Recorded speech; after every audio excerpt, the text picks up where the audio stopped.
Brian, are you seriously arguing you never stole anything?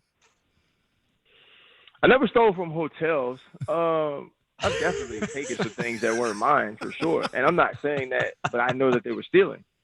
Like I'm not trying to pass it off as if I did it for any other reason other than to take something that wasn't for me because I wanted it, and in my heart of hearts felt like I needed it. Yeah. You know, We, I try to repent for those sins now by giving back, so those kids don't have to steal. is that what we call it now, RC? I'm proud of you, man. Hey, that's a Yeah. step in the right direction. Well, Reformed. it happens when you become rich. I'm glad you said it. I'm How, glad. how yeah.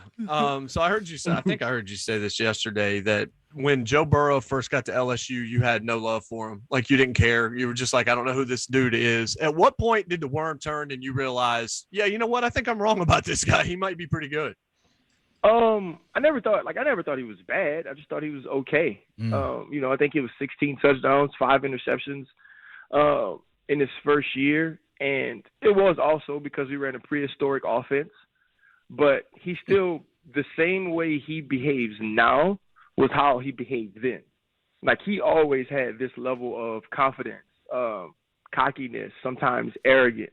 He always had that air. And, being a OG and being somebody that, played for LSU, you're looking at the production, and the attitude and the production didn't match. And so that was the issue to me. It's like, dang, this kid's he's behaving, like Aaron Rodgers, but he's playing like Jimmy Garoppolo. And so like that was a problem. And I'm at training camp the next year watching them practice. Jamar's out there, Justin's out there. And I'm standing next to a Seattle Seahawks scout, and there are about 5 throws in the row, man, that was just stupid. Like just amazing throws, pinpoint accurate, great velocity, moving the safety with his eyes. And me and the scout look at each other, and at the same time, we like, oh, that's how it's supposed to look. So I had actually a radio hit the same day here locally, and I told Matt Moscona, who I did the show with, I said, Joe Burrow is going to be a first-round pick. Wow. And then it was about like week 2, after they beat Texas, I believe it was 2 or 3, and Paul Feinbaum, that's when everybody was on the Trevor train. Paul Feinbaum was saying Trevor Lawrence was the best quarterback in the country and was going to win the Heisman. And I was like, nah, man. I was like, Joe Burrow was better than him, and Joe Burrow was going to win the Heisman. And I said it that week, and it kind of just started a thing. And like that was kind of when everybody started to be allowed to rep LSU on TV, because I was so obnoxious about it that they couldn't stop me. So in turn, you couldn't stop anybody else. Yeah.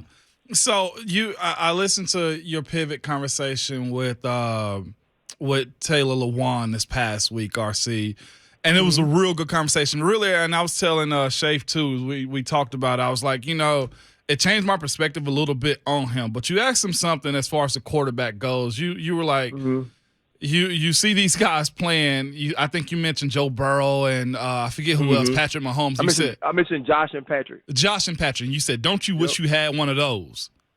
Yes, So, and he gave the right answer, but he absolutely does wish he had one of those. Yeah, he does. So what does that actually mean for this NFL that we're in? We're seeing the changing of the guard with Tom, with Ben, Eli bowed out, Phillip Rivers bowed out, Drew Brees bowed out. What do you mean when you say you wish you had one of those? Because that's where the Titans are right now as far as this postseason is concerned. Number 1 overall seed get bounced out, and a lot of the fan base, of course, want to point at either the OC or the QB. Yeah, I mean, I think, but isn't that always what it is, though? Yeah. The quarterback probably gets too much credit when some quarterbacks, not all, get too much credit when their team wins, and probably takes on a little too much blame depending on who they are when their team loses. You have to also look at it. Patrick Mahomes can only produce 3 points in the AFC Championship against the Cincinnati Bengals, and so. It's not that everybody plays perfect all of the time.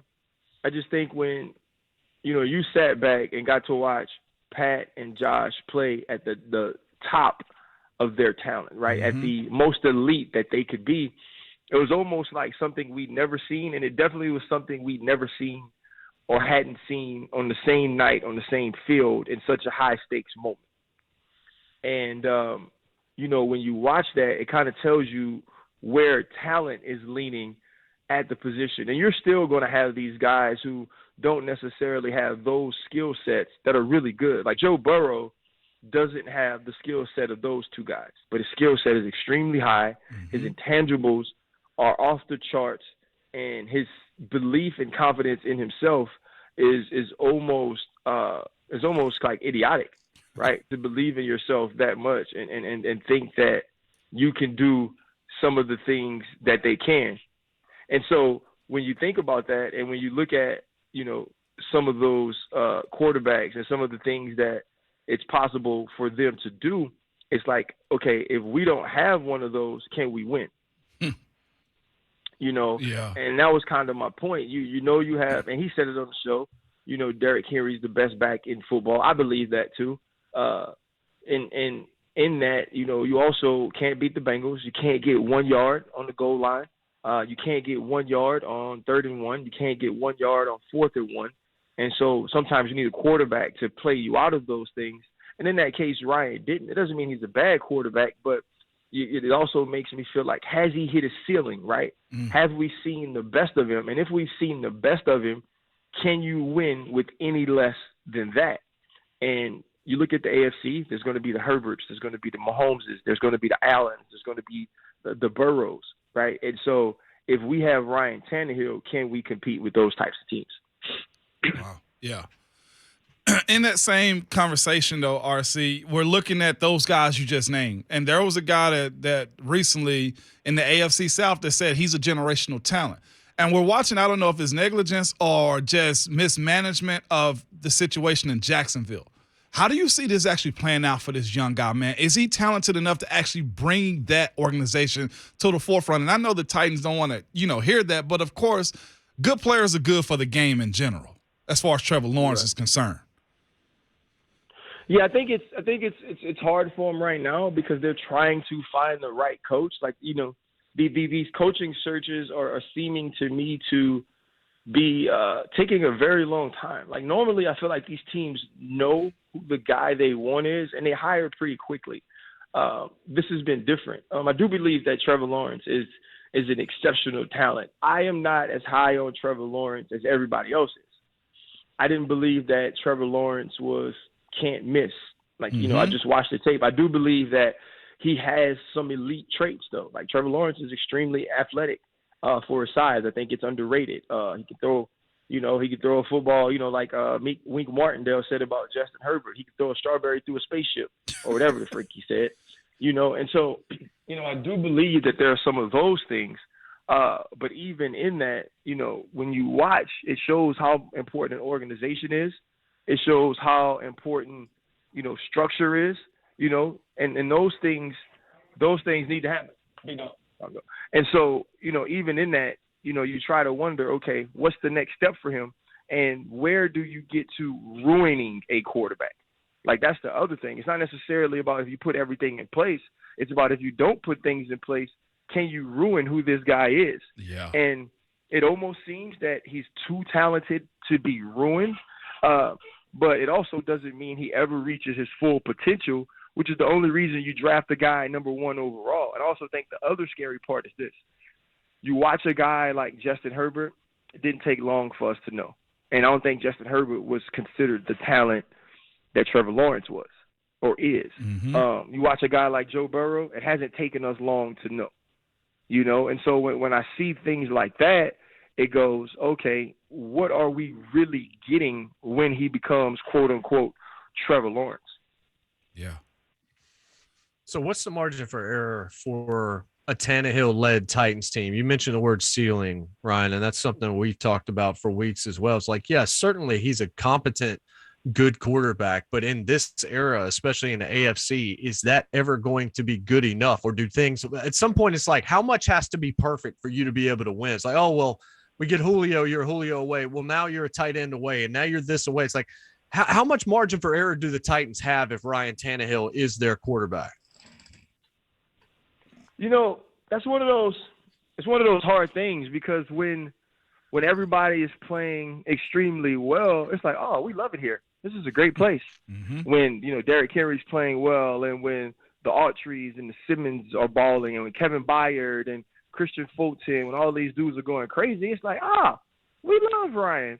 And then when you need him, it's like, oh, crap, we got Ryan, And I look at him, I think he's a good quarterback. I don't believe he's a great quarterback. I don't think anybody believes that. But it's not that the team's margin for error is very small. I think it's his, right? You don't necessarily get these explosive passing days for Ryan Tannehill. They're usually, efficient days, and AJ will make huge plays. But it's not that Ryan Tannehill is creating all of these things and he's running all over the field making lemonade out of Dookie. Like, he doesn't do that. You know what I mean? Maybe he can make an Arnold Palmer out of Dookie, but he sure ain't making lemonade. And so when you have those things, you have to make sure that your quarterback is in position to succeed.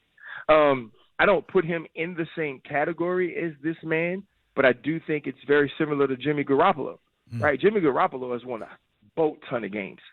And on the other side of the spectrum is when they don't have him, they don't win games, right? And so it's something about him being under center that allows the San Francisco 49ers to play better than when he's not. But even in that, we never watch a San Francisco 49er game and go, dang, they won that game because of Jimmy.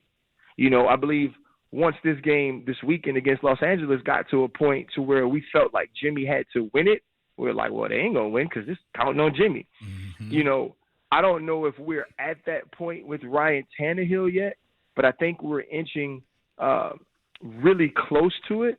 And in inching close to it, that isn't really a place you can be in this day and age of football. With that being said, the other conversation that's kind of dropped in, Titans world has been this. Can this offense, the way it goes to Derrick Henry, or the run game specifically, the run game sets up the passing game. Is that an offense that can win in this league or win you a Super Bowl in this league in the manner in which teams are winning? Because we had a young guy in Joe Burrow that was sacked 9 times. And at the end of the day, it didn't matter because he could spin the ball down the field. Is this offense up to par with what the NFL is doing right now, RC, or they're better off just left alone? Well, when Derrick Henry's running the football, they're pretty dang good. They can score 30 that way, 35, and I think, and then when Tannehill gets hot, it's even better. It's hard because they had so many injuries to offensive stars this year, and so the AJs, the Julios, and obviously Derrick Henry, and so I think it's hard to truly judge this team off of this year or off of this year's finish.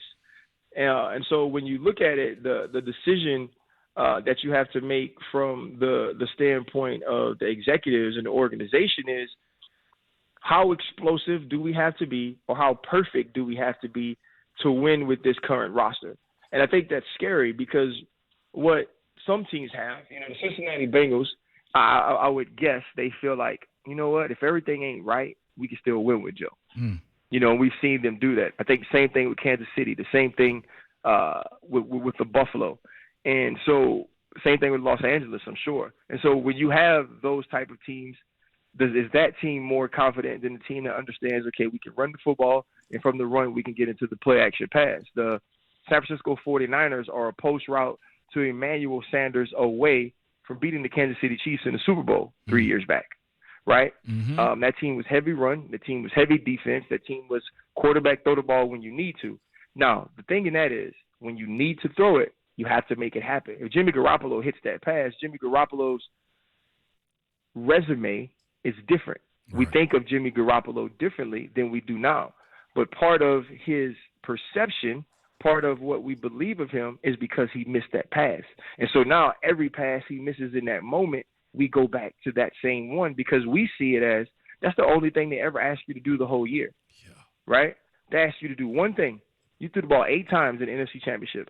They ask you to do one thing, which is hit a wide open man in the Super Bowl, and you didn't do it. And so now that's forever his legacy.